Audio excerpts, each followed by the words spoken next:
चलो then, so my screen is visible to all of you. Just कोई भी emoji भेज दो बेटा अगर स्क्रीन विजिबल हो तो। Yes sir.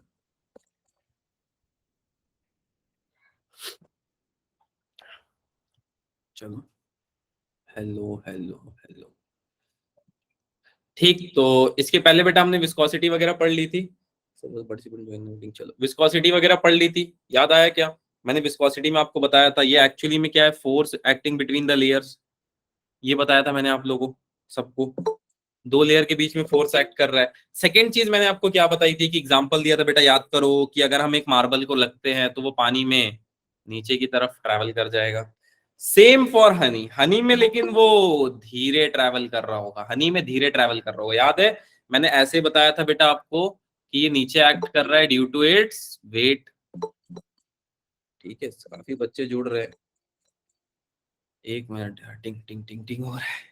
चलो, आई थिंक अब जुड़ गए। चलो देखो बेटा, मैंने क्या बताया था, विस्कोसिटी क्या होती है, force acting between two layer. हर दो लेयर के बीच में एक्ट करने वाली फोर्स जो है विस्कोसिटी होगी, right. It is a kind of friction that don't allow a particle to move.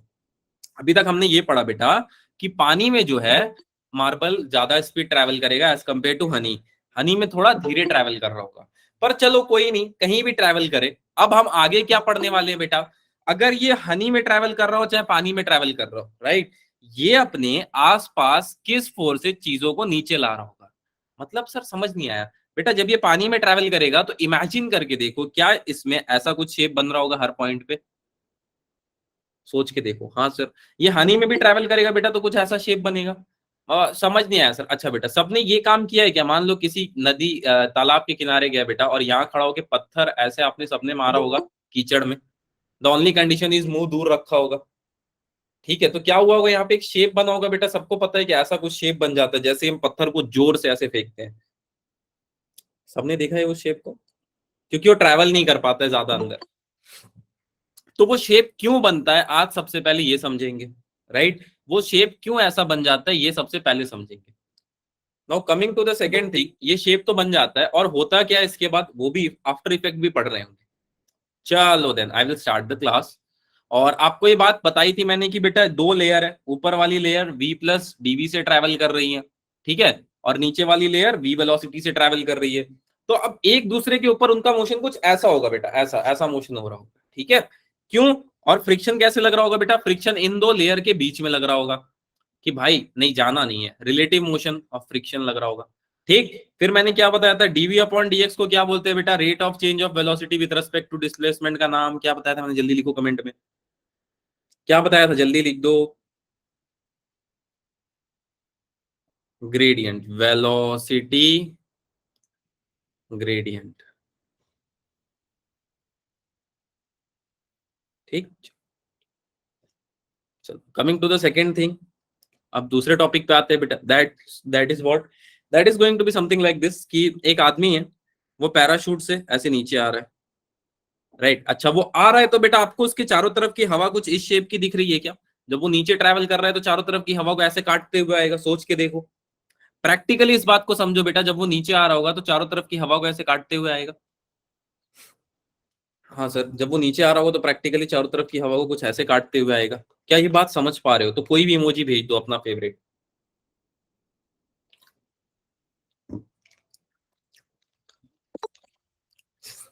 ठीक है, चलो समझ लिए, मतलब तुम्हारे इमोजी में इमोशन समझ आ गया मेरे को कि समझ आ गया, ठीक।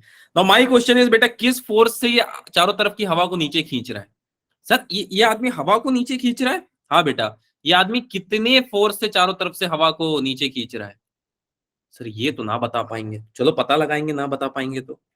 और मेरा दूसरा क्वेश्चन है बेटा, why the shape of missile is something like that? क्यों मिसाइल का शेप ऐसा ही होता है? दूसरा कोई शेप ले लेते हैं, यहाँ पे कुंफू पांडा को बैठा देते, बट हमने ऐसा ही शेप क्यों चूज किया? ठीक है, और वो हवा को कैसे, या हवा को ऐसा अगर आप लिक्विड ट्रीट करोगे तो कैसे चेंजेस ला रहा होगा, ठीक।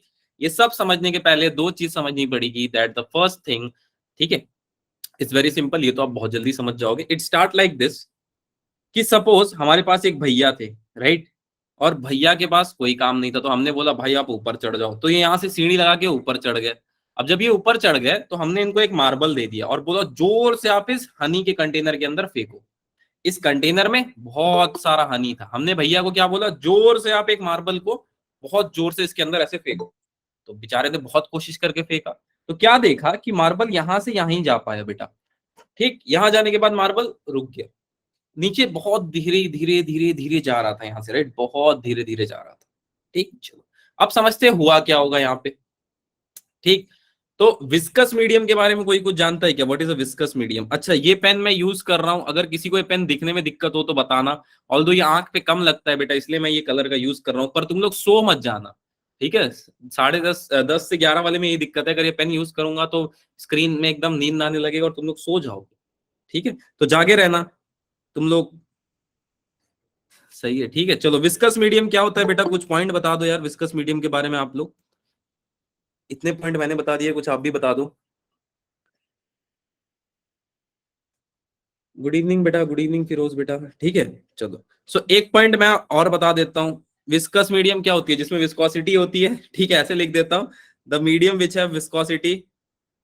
ये क्या सर, ये तो आप लिख रहे हो टमाटर। टमाटर क्या आपसे पूछा गया, आप लिख रहे हो टमाटर इज रेड। अरे तुम लोग नहीं लिखते हो क्या एग्जाम में, viscous liquid is thick sticky and does not flow easily. Very good, ये पॉइंट भी लिख देता हूँ। द मीडियम हैव विस्कोसिटी, सबसे पहली पॉइंट। और एक बच्ची ने भी बहुत प्यारा पॉइंट दिया, and they are thick and sticky. They are thick and sticky, so they did not flow easily. और कोई पॉइंट बेटा जल्दी जल्दी, ताकि मैं आप लोग के पॉइंट ही लिख दूं। No friction between, no friction between layer. Zeenat बेटा फ्रिक्शन होगी लेयर के बीच में। ठीक है, high density, very good Firoz बेटा, हाई डेंसिटी विस्कस मीडियम की होती है। सर वो क्या लिखा है? हाँ हाँ, लिख दिया बेटा मैंने, आपका पॉइंट लिख दिया। ठीक है, नहीं, हाँ, स्टोक लॉ से नीचे। स्टोक्स लॉ के नीचे, the medium have viscosity. The medium have viscosity बेटा। सबसे पहले मैंने विस्कस मीडियम पे थोड़ा डिस्कशन किया कि क्या होता है विस्कस मीडियम, क्या प्रॉपर्टी होती है, राइट। ठीक है क्या, चलो आगे चलो। हाई डेंसिटी होती है। अच्छा, उसके बाद क्या है, एक और बच्ची ने बोला था, चलो बच्ची का पॉइंट मैं थोड़ा मॉडिफाई कर लेता हूँ। It's the internal friction of liquid. It's the internal friction of liquid. ठीक है, लिक्विड के अंदर का जो फ्रिक्शन होता है बेटा, दैट इज ओनली विस्कोसिटी। चलो यहां तक क्लियर आई थिंक सारी बातें। अब इस चीज को बहुत गौर से और ध्यान से समझना। क्या होगा बेटा, ये जो मार्बल है, ये मार्बल जो बेरोजगार भैया ने ऊपर से फेंका है, ये मार्बल ये नीचे आ रहा होगा। ये मार्बल नीचे आ रहा होगा, और नीचे क्यों आ रहा होगा? बिकॉज वेट क्या बोलेगा, weight will say what, that mg come down. Weight की वजह से बेटा ये मार्बल धीरे धीरे नीचे आ रहा होगा। पर ये धीरे धीरे नीचे आ रहा होगा तो क्या कर रहा होगा, अब ध्यान से समझना। ये आसपास के लेयर को क्या बोलेगा, तुम लोग भी चलो नीचे। ठीक है, ड्यू टू फ्रिक्शन ये लेयर्स क्या बोलेंगे, आप ऊपर चलो। वेट क्या बोलेगा, नहीं नीचे चलो। सोच के देखो बेटा, फ्रिक्शन बोलेंगे नहीं नहीं आप यहीं पे रहो। वेट क्या बोलेगा, नहीं नहीं आप नीचे चलो। सोचो क्या ऐसा हो रहा होगा बेटा, कैन यू थिंक कि ऐसा हो रहा होगा, सोच के देखना। सोच पा रहे हो इस बात को?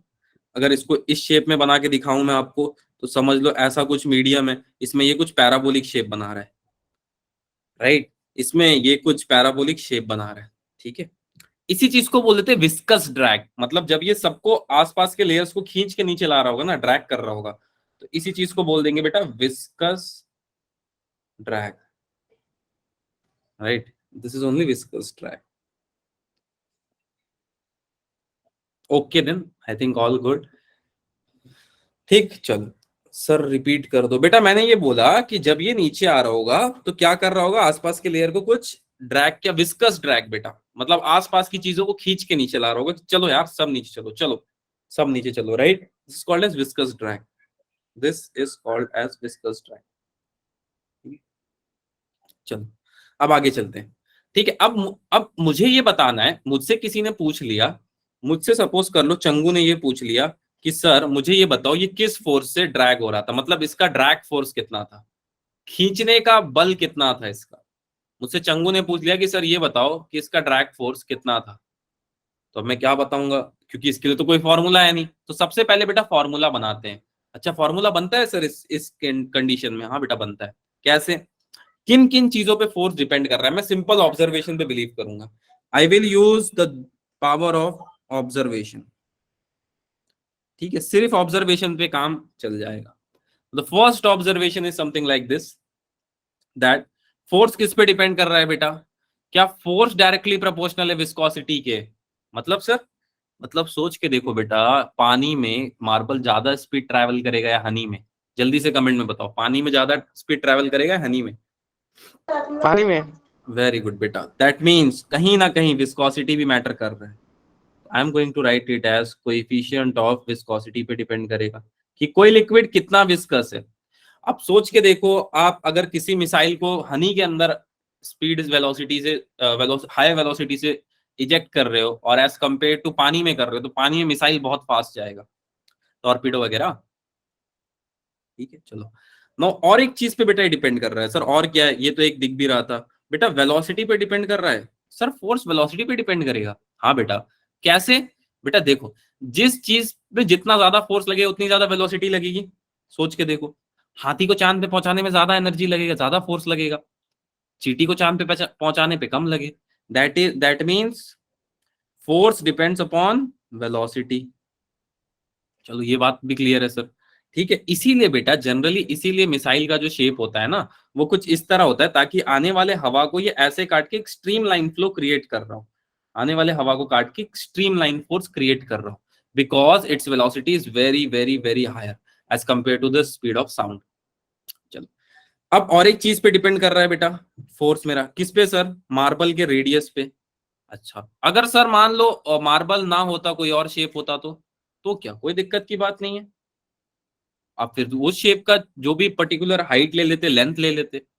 अगर मैं रेडियस ना लूं, यहाँ पे लेंथ भी ले सकता हूँ, कोई गलत नहीं बोल सकता इस बात पे। सर तीसरे नंबर पे क्या है?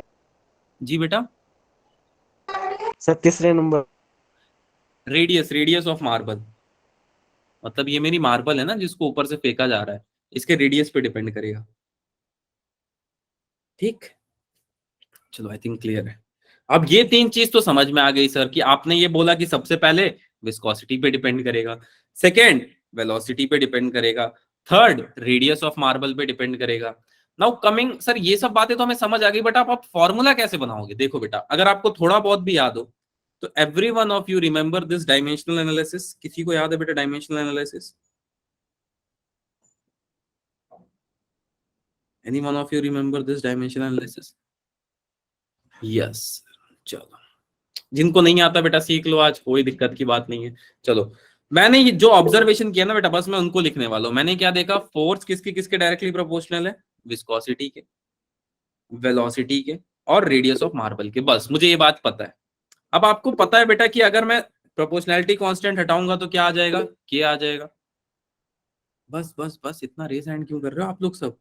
चलो, ईटा आ जाएगा, वी एंड आर, क्लियर। अब क्या करने वाला हूं बेटा, मैं सबको पावर असाइन कर दूंगा। ईटा को मैं दे दूंगा ए, बी को दे दूंगा बी, आर को दे दूंगा C. Sir but the question is, आप इनको क्यों ए बी सी असाइन कर रहे हो? बेटा मुझे पता नहीं है ये कैसे बिहेव करेंगे फोर्स के रेस्पेक्ट में, तो मैं एक अजम्पशन लेके चल रहा हूं कि जैसे भी बिहेव करे, it will behave in the form of exponent.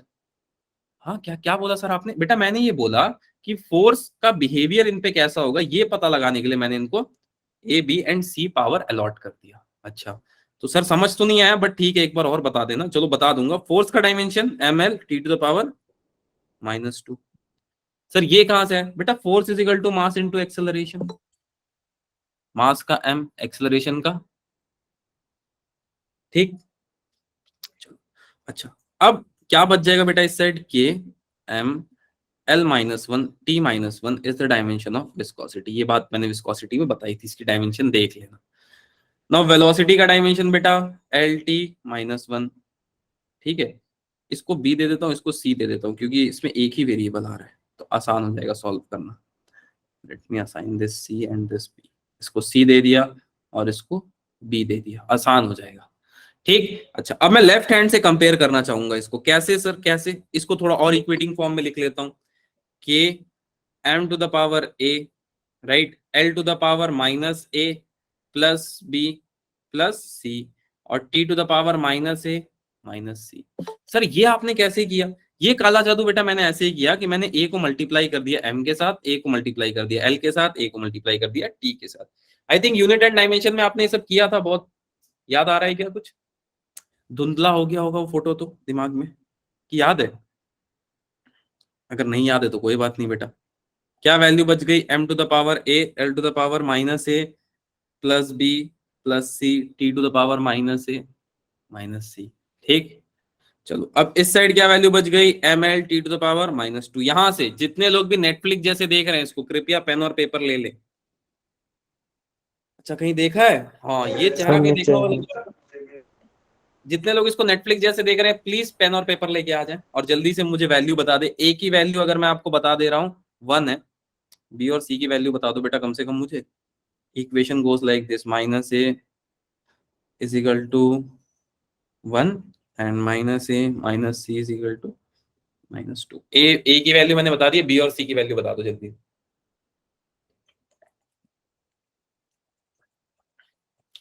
हाँ माउंटेन ड्यू। जी बेटा, माउंटेन ड्यू। अच्छा अरे माउंटेन ड्यू नहीं है, मैं पानी पी रहा हूँ इसमें।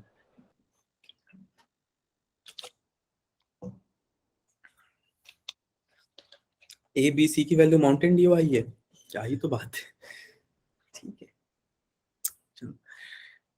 ए की वैल्यू आई है 1, बी की वैल्यू कैसे 1 आई? Minus A plus B plus C is equal to 1, और यहां से -1 minus C is equal to -2। So minus C is equal to -2 plus 1 which is equal to -1 minus C, cancel, C की value 1। Clear? अच्छा second चीज क्या है बेटा? अगर मैं यहाँ पे वैल्यू रख दू -1 plus B plus 1 equals to 1, so -1 plus B is equal to 0 and B is equal to 1। ठीक, अब मैं इस इक्वेशन को यहाँ पे लिख लेता हूँ। कैसे लिखूंगा बेटा? ध्यान से देखना, f equals to K eta to the power 1 v to the power 1 and r to the power 1। Sir ये कहां से लिखा आपने बेटा? a b और c की वैल्यू मैंने इस इक्वेशन में पुट कर दी। कौन से इक्वेशन में सर? ये वाले इक्वेशन में बेटा। इसी को इक्वेशन दे देता हूं, a c and b। A equation में मैंने पुट कर दी। ठीक है, I got the value like this. अब यहां से f की वैल्यू आ जाती है 6 pi eta v into are. Sir इस 6 पाई कैसे आया बेटा? ये एक एक्सपेरिमेंटल वैल्यू है, right? This is experimental value. This 6 pi is a value of constant, value of constant. Sir 6 पाई ही क्यों आया सर? कोई और वैल्यू आ जाता बेटा। एक्सपेरिमेंटली यही वैल्यू उनको दिखी तो उन्होंने यही वैल्यू लिया। ठीक है क्या? तो सर पाई तो अपने आप में अनडिफाइन है। सर रिकॉर्डिंग मिल जाएगा क्या? हाँ बेटा, सेट 4 में आपको रिकॉर्डिंग मिल जाएगा। ठीक, चलो क्लियर है क्या बेटा? किसी को भी किसी स्टेप में डाउट तो मैंने आज माइक ऑन रखा है, आप पूछ सकते हो। किसी को किसी भी स्टेप में डाउट, किसी को क्या इक्वेशन सॉल्व करने में कोई दिक्कत आ रही है बेटा, या फिर किसी को डायमेंशन एनालिसिस में दिक्कत आ रही है, किसी भी इक्वेशन में अगर किसी को डाउट है तो बताओ बेटा। No sir, all good. जल्दी से इमोजी भेज दो।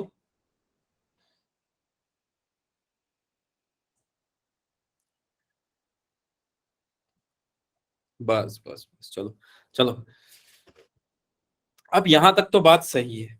ठीक है, अब मैं एक और क्वेश्चन पूछता हूँ बेटा। कितने लोगों ने बहुत बड़े तालाब में, कितने लोगों ने खड़े होके पत्थर कभी ऐसे मारा है और पत्थर ऐसे बाउंस करते करते करते करते डूब गया, और उस पे हम चैलेंज लगाते थे कि किसका बहुत ज्यादा बार हवा में ऐसे फ्लोट कर रहा है टप्पा? सर मैंने। हाईएस्ट रिकॉर्ड कितना है? कोई सर 500 600 पाँच। मत लिखना, इनफाइनाइट मत लिखना। Sir sir 5। 5 6। 5, हाँ। सर 7। 7? अरे मेरा तो 3 4 में कंधा दुखने लगता था, 5 7 तुम लोग फेंक रहे हो। सही है, सर हम चलो। रोज मारते थे ना। हाँ ये हो सकता है, चलो एनीवेज। ठीक है, तो सबके साथ ये होता था। नाउ द क्वेश्चन इज बेटा, अब उसी केस को आप इमेजिन करो, उसी केस को आप इमेजिन करो, एंड ये बहुत बड़ा लेक है मेरे पास। यहाँ पे आप लोग खड़े हैं, एक और दोस्त आपका खड़ा है। आपके मन में कभी कभी ये ख्याल आएगा कि दोस्त को पत्थर मार दे, राइट? तो ये ख्याल नहीं लाना, ये फिजिक्स में नहीं होता है। ठीक है, ये ह्यूमन इमोशन है, इसकी पढ़ाई साइकोलॉजी में होती है। तो दोस्त को पत्थर ना मारते हुए आपने समुद्र में ऐसे एक बार पत्थर मारा, ठीक है, एक और बार फ्लोट किया, एक और बार फ्लोट किया और उसके बाद डूबने लगा बेटा। तो जब ये डूब रहा होगा ना, तो एक पॉइंट पे क्या होगा, एक ऐसा पॉइंट आएगा बेटा जहां पे वेलोसिटी सेम आएगी, यहाँ पे भी वेलोसिटी सेम आएगी, यहाँ पे भी वेलोसिटी सेम आएगी। तो जब इस वेलोसिटी पे पत्थर पहुंच जाए तो इसको बोलते हैं टर्मिनल वेलोसिटी। फिर समझाता हूं बेटा, सपोज आपका कोई दोस्त है और आप है, दोनों आप लोग गए किसी लेक के किनारे और पत्थर आपने ऐसे मारना शुरू किया, तो एक बार टपका, दो बार टपका, तीसरे बार के बाद डूबने लगा बेटा।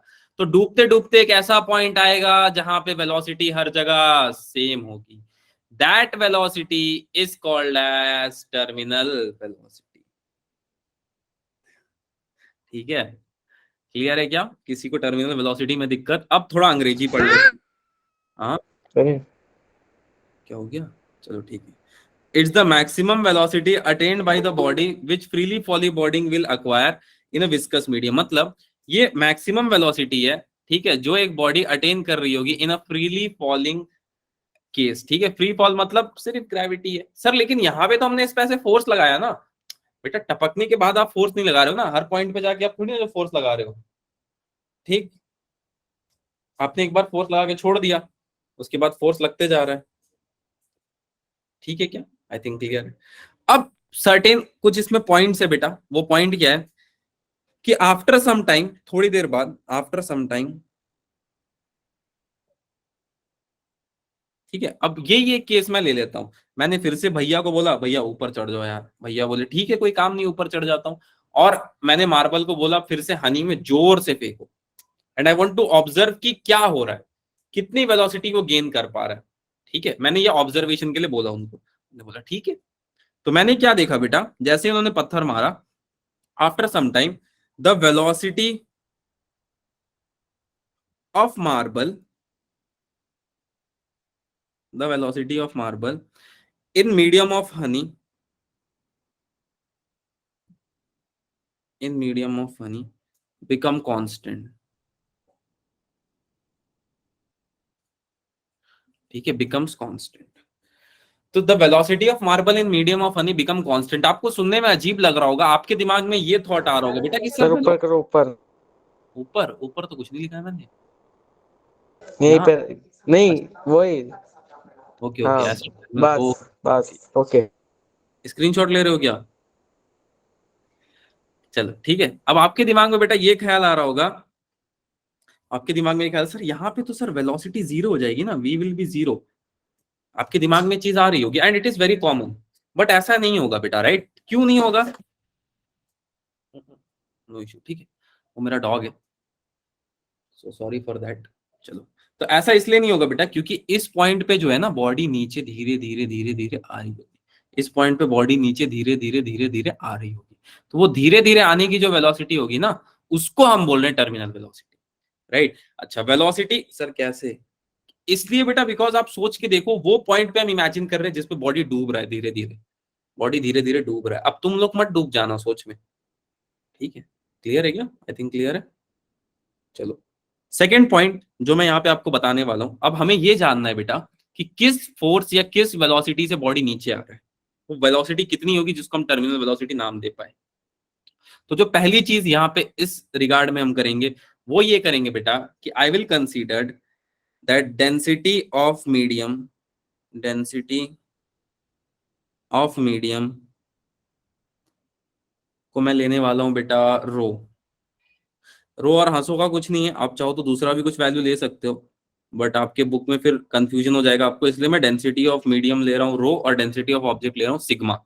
दो वैल्यू मैंने ले ली, ठीक। चलो, अब सेकेंडरी चीज पे हम आते हैं, और वो ज्यादा इंपॉर्टेंट इसमें वो है नहीं। अब जो कॉन्सेप्ट था वो आपको अगर समझ में आ गया कि टर्मिनल वेलोसिटी कौन सी वेलोसिटी होती है, तो वही मैटर करता है, रेस्ट कुछ मैटर नहीं करता है, ठीक। चलो, coming to the second thing, that is nothing. अब यहां से कुछ नहीं करना है आपको, अब खाली मार्बल को ऑब्जर्व करो, पहला ऑब्जर्वेशन करो, बस observation, observation. First you have to do the observation. Sir कैसा ऑब्जर्वेशन, क्या करना है सर? कुछ नहीं करना है बेटा, मार्बल को देखो, बस इस कंचे की बॉल को देखो ध्यान से। सर दिख रहा है, आगे आगे बताता हूं, पहले इसको देखो तो देखो, क्या इस मार्बल को वेट बोल रहा होगा कि मुझे नीचे जाना है? क्या इस मार्बल को वेट बोल रहा होगा, मुझे नीचे जाना है? हाँ सर बोल रहा होगा। ये मार्बल चीख चीख के बोल रहा होगा सर मुझे नीचे जाने दो, नीचे जाने दो। हाँ सर बोल रहा होगा। अच्छा, बायनेंसी का डेफिनेशन मैंने क्या बताया था, कोई बच्चा बता सकता है? Any one of you? मैंने क्या बताया था ये बताना, अपना मत बताना तुम लोग कुछ बना के। Any one of you? जागते हुए माइक्रो ऑर्गेनिज्म अगर कुछ बोल पाए। Upward force. फोर्स? यार मैं फोर्स नहीं बोला था, मुझे इतना याद। थ्रस्ट। हाँ बोलो बोलो बेटा। फोर्स तो अपवर्ड थ्रस्ट। अपवर्ड फोर्स, ये फोर्स नहीं बोलता हूं मैं कभी भी। Sir thrust. थ्रस्ट? अरे थ्रस्ट, थ्रस्ट मैंने बताया था कि थ्रस्ट तो मैंने बोला था the amount of water displaced in the upward direction is called thrust. और हाँ कोई? सर ये भी बताया था। यही बताया था यार मैंने, ऐसा बोला होगा कि फोर्स 4 ही होते हैं and buoyancy is the effect. याद है? Buoyancy is the effect not the force, मैंने इस टर्म को यूज किया था उस टाइम पे थोड़ा बहुत। Yes sir. तो it is effect not force, right? तो अब बायनेंसी क्या होगी बेटा इसकी, मार्बल के बॉल की? ये बायनेंसी बोलेगी ऊपर जाओ। क्यों? बिकॉज बायनेंसी नीचे से क्या बोल रही होगी, ऊपर जाओ। तो इस फोर्स को मैंने यहाँ पे ड्रॉ कर लिया, ठीक है? अब देखते हैं क्या बन रहा है बेटा। बायनेंसी इसको बोलेगी ऊपर जाओ बिकॉज बायनेंसी इज द इफेक्ट। अच्छा, और लग किस पे रहा है बेटा? मार्बल पे, ठीक है? तो बस यही लड़ाई चल रहा होगा कि भैया बहुत जगह है, वेट बोलेगा भैया बहुत जगह है नीचे जाने दो, बायनेंसी बोलेगा नहीं नहीं भैया जगह नहीं है, ठीक है? वो बोलेगा नहीं बहुत जगह है, वो बोलेगा नहीं जगह नहीं है। तो आपको इस लड़ाई में नहीं पड़ना है, हमें साइड से अलग हो जाना है बेटा। और साइड से, आप न्यू टीचर हो फिजिक्स के? नहीं बेटा 7 साल हो गया मेरे को तो। सर पुराने खिलाड़ी हैं। ठीक है चलो, ठीक तो चलो। अब बेटा ऑब्जर्वेशन हम कर क्यों रहे हैं? अब ऑब्जर्वेशन हम इसलिए कर रहे हैं बेटा, the reason is I am doing observation because, क्या आपको आर्किमिडीज प्रिंसिपल पता है? Archimedes principle? नहीं नहीं नहीं बेटा, मैं फर्स्ट क्लास नहीं है मेरा ये। आई थिंक आप ओपन बैच में फर्स्ट टाइम आए हो, मैं ओपन बैच यही टाइम पे लेता हूँ, ठीक है? चलो, सो आर्किमिडीज प्रिंसिपल क्या बोलता है बेटा? वेट ऑफ फ्लूइड डिस्प्लेस, जो पानी डिस्प्लेस होगा ना बेटा, weight of fluid displaced is equal to weight of object immersed. इसको शॉर्ट में समझाता हूं, वैसे आप समझ गए होगे लिखते लिखते, बट कोई नहीं बेटा मैं समझा देता हूं, ठीक है? सपोज मेरे पास एक बाल्टी है और उसमें मैंने एक मग को ऐसे पोर किया, राइट? अब हम लोग के दिमाग में क्या होता है बचपन में कि बाल्टी भरा है तो उसमें डब्बे से एक्सपेरिमेंट करते हैं, ठीक है? तो डब्बे को ऐसे डाउन करेंगे, तो जब मैं उस पर फोर्स लगा रहा हूँ बेटा और बाल्टी पूरी भरी है, तो जितना पानी बाहर गिर रहा होगा ना बाल्टी के, वो किस चीज के बराबर होगा? That is equal to weight of the object immersed, जिस ऑब्जेक्ट का वेट हमने डुबाया है। मैं इसी प्रिंसिपल को यूज करते हुए अब एक बात बोलने वाला हूं, that is the force of buoyancy, ना बोल के the effect of buoyancy must be equal to weight. Sir ये कैसे किया आपने बेटा? देखो, अगर अगर इस कंडीशन में वेट ज्यादा हुआ तो ये नीचे सतह पे आके बैठ जाएगा बहुत आराम से, और अगर बायनेंसी ज्यादा हुई तो इसको ऊपर ले जाएगी बहुत आराम से। अगर बायनेंसी ज्यादा हुई तो इसको ऊपर ले जाएगी बहुत आराम से। आप प्लास्टिक बॉल का एग्जांपल ले सकते हो, ठीक है? और अगर W ज्यादा हुआ तो शायद में नीचे आके बहुत आराम से बैठ जाएगा, आराम से एकदम, कोई ज्यादा कुछ इफेक्ट लग ही नहीं रहा होगा। बायनेंसी बोलेगी चल, चलो बेटा ले जाएगी इसको, ठीक है? अब यहां से बेटा क्या होगा, बायनेंसी लग किस पे रही है? ऑब्जेक्ट पे लग रही है।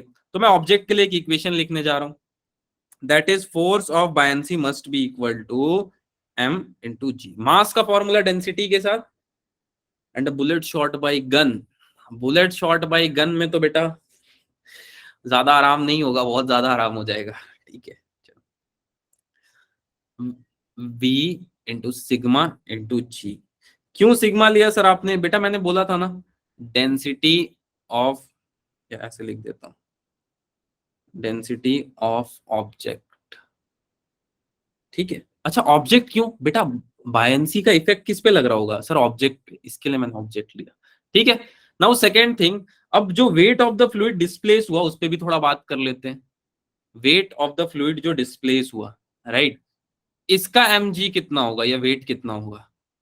It is going to be rho V G. Sir इसका आपने रो वी जी क्यों लिया बेटा? बिकॉज इसकी, ये किसकी डेंसिटी? ये पानी, जो पानी डिस्प्लेस हुआ है, जो शहद डिस्प्लेस हुआ उसकी। अच्छा ठीक है, चलो अब मैं एक और इक्वेशन लिख देता हूं, ड्रैग फोर्स प्लस बायंसी का इफेक्ट या drag effect plus buoyancy effect is equal to weight. अब क्या ये सर कहां से आया, समझाता हूं बेटा। दो केसेस आएंगे अभी इसमें, देखो। अगर मुझे इस बॉटल को होल्ड करके रखना है, राइट, या फिर ये बॉटल, दोनों बॉटल को मुझे होल्ड करके रखना है, तो मेरे हाथ का फोर्स ज्यादा होना चाहिए, नहीं तो बॉटल मुझे नीचे खींच लेंगे, राइट। इस बॉटल को मुझे अगर इस पॉइंट पे स्टेशनरी रखना है तो मुझे ऐसे पकड़ के रखना होगा, नहीं तो बॉटल का वेट ज्यादा हुआ तो मुझे नीचे खींच लेंगे। इन द सेम वे बेटा, इन द सेम वे अगर आप सोच पाओ तो ये दो फोर्स मिलके इस वेट को मैनेज कर रहे होंगे। नहीं तो अगर वेट ज्यादा हुआ तो बॉडी नीचे आ जाएगी। If weight is greater, right, अगर वेट ज्यादा हो गया बेटा किससे, F V plus F B से, तो बॉडी जमीन पे आ जाएगी या बॉडी सतह पे आ जाएगी, सतह पर आ जाएगी, ठीक है। और अगर ये दो फोर्स ज्यादा हो गए तो बॉडी को ऊपर ले जाएंगे, वो भी सतह पे ही ले जाएंगे, ठीक। चलो अब एफ वी की वैल्यू अभी हमने कैलकुलेट की by Stokes law, 6 pi eta v into r plus plus the effect of buoyancy कितनी आई, v sigma into g which is v rho into g. अब मैं क्या करने वाला हूं, सिमिलर टर्म को बस एक तरफ लेके जाना है, काम यहां पे खत्म बेटा। क्या क्या चीज नहीं बदलेगी सर, वी नहीं बदल रहा है और जी नहीं बदल रहा है, तो चलो फिर सर वी और जी नहीं बदलेगा, नहीं बेटा, उतना ही वॉल्यूम ऑफ वाटर डिस्प्लेस होगा ना जितना वॉल्यूम ऑफ ऑब्जेक्ट है, उतना ही वॉल्यूम ऑफ वाटर डिस्प्लेस होगा जितना वॉल्यूम ऑफ ऑब्जेक्ट है, ठीक। अच्छा, divided by 6 pi eta into R is the terminal velocity, it is the terminal velocity, ये टर्मिनल वेलोसिटी हो गई, ठीक। सर रिपीट कर दो, पूरा रिपीट कर दूं, ठीक है। तो मैंने ये बोला बेटा आर्किमिडीज प्रिंसिपल के हिसाब से the effect of buoyancy equals to weight of the fluid displace, ठीक। तो एफ बी की वैल्यू कितनी आ गई, एम जी के इक्वल आ गई, ठीक है। एंड क्या बच गया, v into sigma into G, sigma is what, the density of object. तो मैंने दोनों को जोड़ के एक इक्वेशन बनाया बेटा, and only velocity left was the terminal velocity, सिर्फ बची हुई वेलोसिटी ही टर्मिनल वेलोसिटी थी। क्लियर है क्या, W क्या है, W वेट है बेटा, वेट ऑफ द ऑब्जेक्ट। दो W है, एक W है वेट ऑफ द ऑब्जेक्ट, और ये वाला जो W है ना, that is wait of the fluid displace, this is wait of fluid displaced, कितना पानी गिरा। आई थिंक क्लियर है यहां तक, किसी को डाउट बेटा, किसी को भी किसी भी स्टेप में डाउट, थिंक क्लियर है। अच्छा, एक के लिए मैं डिराइव कर देता हूं आपको, फॉर स्फीयर, अगर मैं स्फीयर की बात करूं तो आप सर्कल के लिए डिराइव करके मुझे बताना, ठीक है। स्फीयर के लिए मैं कर देता हूं, तो इस किसी भी स्फेरिकल ऑब्जेक्ट के लिए टर्मिनल वेलोसिटी कितनी होगी, 4/3 pi are cube into ji into rho minus sigma upon 6 pi eta into r. क्या आर से आर कटता हुआ दिख रहा है, हाँ सर। पाई से पाई अलविदा, 4 3 से ये कैंसिल होगा, तो कितना हो जाएगा, 2 2 जा 4, 2 3 जा 6। अब 3 से 3 कैंसिल नहीं किया मैंने, इनटू किया, राइट, 3 × 3 कर दिया, तो क्या आ गया 2/9, और यहाँ पे क्या वैल्यू बच गई, R square. Sir please repeat again, ठीक है, कंप्लीट करके करता हूँ बेटा, ठीक है, into ji into rho minus sigma divided by eta, this is the value of terminal velocity. ये वैल्यू आ रही होगी बेटा अगर कोई स्फेरिकल ऑब्जेक्ट को आप अगर किसी मीडियम में डुबा रहे हो, तो this is the value that you are getting for a spherical surface, ठीक है। एक स्फीयर के लिए इतनी वैल्यू आ रही होगी।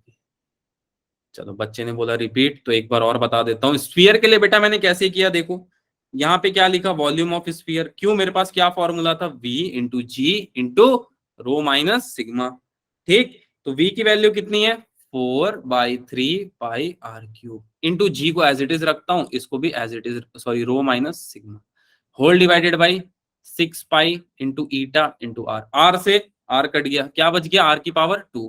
सिमिलरली 2 2 जा 4, 2 3 जा 6, ये 3 यहाँ पे मल्टीप्लाई हो गया, ठीक है क्या, ठीक है अंश बेटा। तो इसलिए 2/9 की वैल्यू आ गई। चलो चलो, यहां तक किसी को डाउट नहीं है, आई थिंक किसी को भी किसी भी स्टेप में डाउट है तो बताओ बेटा, माइक मैंने ओपन रखा है आज के लिए। ऑल क्लियर, ऑल क्लियर तो कोई इमोजी भेज दो ताकि मैं आगे के टॉपिक कवर करूं। चलो चलो चलो चलो। अब टर्मिनल वेलोसिटी का एक ग्राफ हम जनरली पढ़ते हैं। मैं आपको दो अप्रोच से ग्राफ बनाना सिखाता हूं। The first approach goes like this, this is the graph of terminal velocity. The first approach is like this is the graph of terminal velocity. Right, आपको बुक में एक ग्राफ कुछ ऐसे मिल रहा होगा टर्मिनल वेलोसिटी का। ठीक, एक ग्राफ कुछ ऐसे मिल रहा होगा टर्मिनल वेलोसिटी का, और ये लाइन यहाँ टच हो रही है। चलो, तो this is the terminal velocity. इस कोऑर्डिनेट पे v है, इस कोऑर्डिनेट पे टाइम है। ठीक, तो चलो ये तो एक टेक्निक हो गई, दिस इज एनालिटिकल अप्रोच। ठीक है, मैथ्स वैथ्स लग गया। अब दूसरा टेक्निक बताता हूं आपको इसको सोचने का बेटा। दूसरे टेक्निक से आप कैसे सोच सकते हो, अब ध्यान से सुनना, क्योंकि ये एक बार में समझ नहीं आएगा, इसलिए मैं दो बार रिपीट करूंगा। फर्स्ट सुनो अब ध्यान से। ये अगर हनी में ट्रैवल कर रहा है बेटा, ये मार्बल अगर हनी में ट्रैवल कर रहा है तो it is forming a parabolic path. Sir parabolic path क्या होता है बेटा? इस तरह के शेप को पैराबोला बोलते हैं, यू शेप। ठीक है, तो ये पैराबोलिक पाथ कवर कर रहा है। हाँ सर, पैराबोलिक पाथ कवर कर रहा है।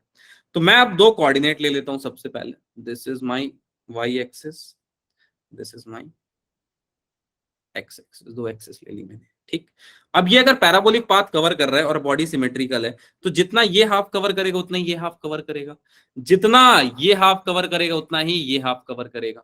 हाँ सर, तो अब मैं इसको ड्रॉ कर लेता हूं, इसके पाथ को ड्रॉ कर लेता हूं। कुछ ऐसा पाथ आ रहा है बेटा, कुछ ऐसा पाथ आ रहा है मेरे पास। ठीक है, अब मैं नीचे के पार्ट को डिलीट कर देता हूं, क्योंकि ऊपर जितना वेलोसिटी हो रहा है उतना ही नीचे भी हो रहा होगा। और इस पॉइंट को मैं नाम दे देता हूं टर्मिनल वेलोसिटी। मेरे को पता है एक बार में नहीं समझ में आएगा, इसलिए मैं फिर से रिपीट करूंगा, don't worry, I will repeat it again. So this is the terminal velocity. मैंने क्या किया बेटा? मैंने कुछ नहीं किया, मैंने जो है नॉर्मल अप्रोच यूज किया। मतलब मैंने इस मार्बल का पाथ जो है उसको ऐसे ड्रॉ कर दिया, इस पाथ को ऐसे ड्रॉ कर दिया कि मार्बल इस रफ्तार से नीचे की तरफ mg में आ रहा है। बस इसी चीज को बेटा मैंने ड्रॉ किया। कैसे किया? ये पैराबोलिक पाथ फॉर्म कर रहा था, और जितना लेफ्ट साइड चल रहा था उतना ही राइट साइड चल रहा था, तो मैंने इसका पाथ ऐसे यहाँ पे ड्रॉ कर दिया। अब ये कुछ है नहीं बेटा, अगर आप इसको इमेजिन करो तो ये बॉल इसी रफ्तार से नीचे जा रही है mg। अब इसको मैं इन्वर्टेड बना देता हूं ऐसे, तो बात तो वही है। क्या ये बात समझ आई? क्या फिर से रिपीट कर दूं? क्या ये बात समझ आई? क्या रिपीट कर दूं? क्लियर है? ओके ओके ओके, ठीक है, क्लियर है। चलो, ये एक तो मैथ्स, ये एनालिटिकल अप्रोच है। ये आप इसका पाथ को ऐसे बना सकते हो बेटा, राइट? और जो यहाँ पे वैल्यूज होगी, this is the maximum value. Repeat. अच्छा, देखो बेटा, मैंने इसका पाथ पैराबोलिक था तो इसको यहाँ पे ऐसे ड्रॉ कर दिया, राइट? और ये वाला पार्ट इरेज कर दिया, क्योंकि मुझे पता है आधे में जितना मोशन होगा आधे में उतना ही मोशन होगा, तो I don't need that. NCERT में डायग्राम है, ये वाली होगी बेटा। एनसीईआरटी में तो नहीं, आपको मिल जाएगी जनरली ये डायग्राम। टर्मिनल वेलोसिटी का ग्राफ होता है, ठीक है, कभी कभी इंपॉर्टेंट हो जाता है। ठीक है, इसका एरिया वगैरह कभी निकालना हो जाए तो। ठीक है, नाउ योर होमवर्क इज, क्या क्रिटिकल वेलोसिटी और टर्मिनल वेलोसिटी सेम है या अलग अलग है? ऐसा नहीं तुक्का मार दो कि हाँ सर अलग अलग है, फिर मैं रीजन भी पूछूंगा माइक ऑन करवा के। आपको ये चीज पता करनी है, इस critical velocity is different with terminal velocity, first question. And if not different then what is the mean linear difference between both of this? ठीक है, if it is different then fine, अगर नहीं डिफरेंट है बेटा तो क्यों different नहीं है? ठीक है, आपको ये चीज पता करके बतानी है। ऑलमोस्ट आपको समझ में आ जाएगा जब आप इस रीजन को फाइंड आउट कर रहे हो कि मैंने क्वेश्चन क्यों दिया है। You will get to know that। ठीक है, क्या पता कर लोगे ये? ठीक है, ये पता कर सकते हो आप, छोटा सा टॉपिक है, ऑल्दो इसका थोड़ा सा हिंट आपको आगे मिल जाएगा। चलो, अब दो एक्सपेरिमेंट देखते हैं। सपोज मैं अपने घर गया, होम टाउन अंडमान निकोबार, और यहाँ पे मुझे एक आइलैंड मिला।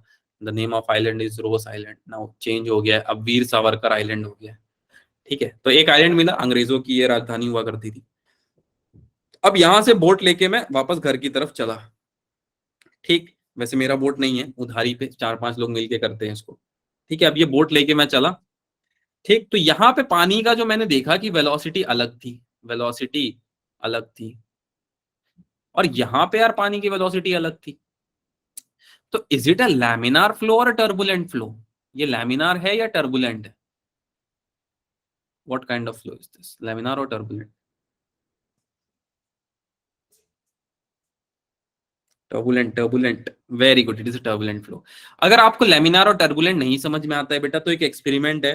द ओनली थिंग इज, घर पे मम्मी ना हो, नहीं तो मम्मी बहुत डांटेगी आपको। The experiment goes like this, कि आपको एक कंटेन वॉश बेसिन में एक कप रख देना है बेटा और नल ऑन कर देना है। तो जब पानी आ रहा होगा ना बेटा, तो इट इज लेमिनार फ्लो। जब पानी आ रहा होगा तो इट इज लेमिनार फ्लो, और जब कप को टच करके बाहर ऐसे जाएगा रैंडम मोशन में, तो it is turbulent flow. Clear? ये लैमिनार और टर्बुलेंट समझ आ गया बेटा सबको? ठीक है, ओके, देन लैमिनार टर्बुलेंट समझ आ गया। अब एक नंबर है बेटा जिससे हम पता लगाते हैं कि लैमिनार है या turbulent, right? The number is known as Reynolds number, जो कुछ इस तरह होता है बेटा, rho V D upon eta. ये फॉर्मूला है, ठीक है, कुछ खास इसमें है नहीं। This value is viscosity of liquid flowing through pipe, viscosity of liquid flowing through pipe, मतलब पाइप से जो लिक्विड जा रहा है बेटा वो कितना विस्कस है, right? D is the dimension of pipe, D is the dimension of pipe, rho density of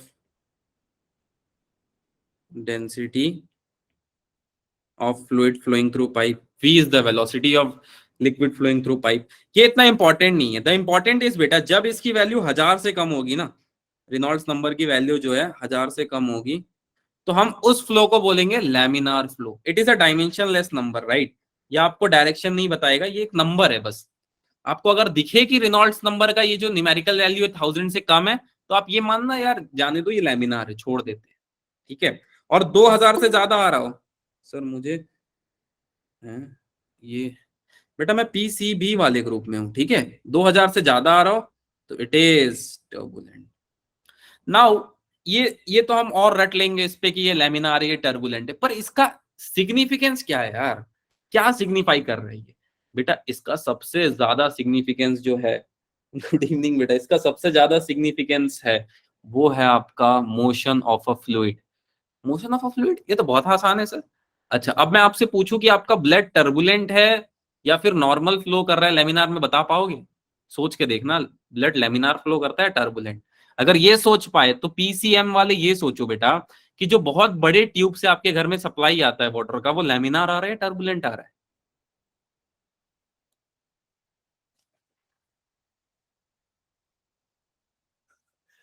diameter पे डिपेंडेंट है? नहीं नहीं, फ्लो बेटा, फ्लो। लेमिनार है खून का फ्लो बॉडी में। थिंक अबाउट दैट, सबसे पहले इसको सोचो, राइट? ये रिनॉल्ड्स नंबर, ये तो सब नंबर है, लेमिनार। चलो चलो, अगले क्लास में बताऊंगा अगर फिर मिला तो, ठीक है? अच्छा, कितने लोगों ने बेटा ये चीज याद, ये मतलब समझ रखा है? This is called as linear inequality. JEE वालों से मैं पूछ रहा हूँ, ये देखा है क्या बेटा आपने? अब मैं इसको अप्लाई करके दिखाता हूँ, इसको अप्लाई कैसे करते हैं, देखो। This is my first thing, यानी कि पहला नंबर। तो 1000 से जब भी लेस होगा बेटा रेनॉल्ड्स नंबर, और 2000 से ज्यादा नहीं होगा, तो this type of number is called as unsteady. इस पे आप कोई कमेंट नहीं कर सकते हो।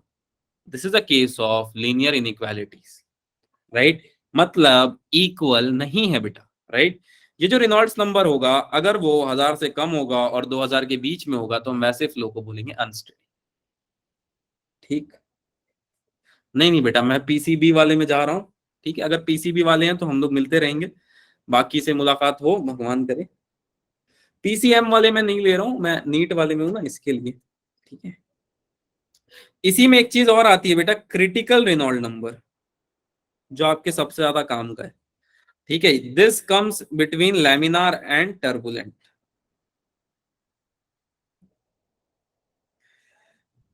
टर्बुलेंट बेटा, ये तो सर ग्रुप नंबर कौन सा है आपका?